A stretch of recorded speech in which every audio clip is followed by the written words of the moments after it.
have come to accept distracted attention as enough, and it's not.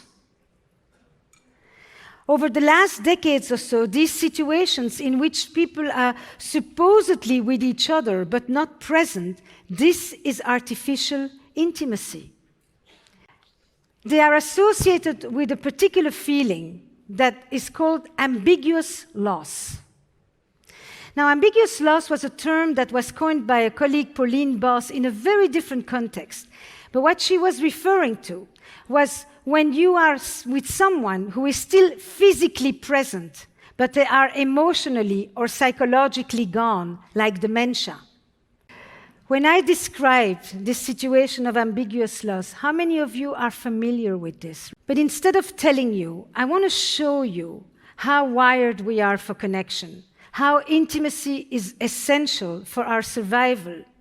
It's called the still face experiment. In the still face experiment, what the mother did was she sits down and she's playing with her baby who's about a year of age. And then we ask the mother to not respond to the baby. She points because she's used to the mother looking where she points. Come on, why aren't we doing this?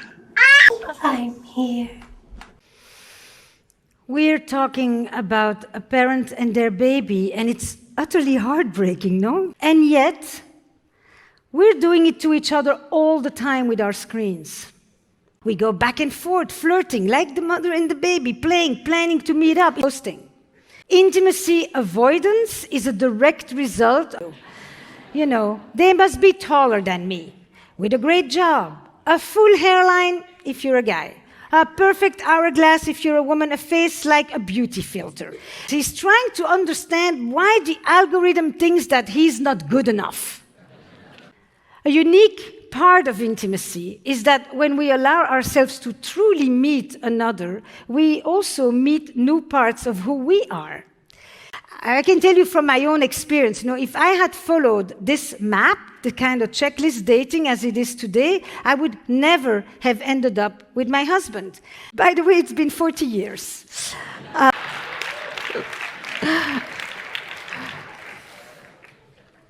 True intimacy, as I see it, is a maelstrom of contradictory emotions. It's love and hate, attraction and repulsion, excitement and boredom. And the next day, I'm so grateful to be there. Relational ambivalence is what we experience when we are locked in a situation with no easy answers and need to hold both parts of a dilemma. So I want to play you a clip from a couple in Ukraine that I saw a few months ago.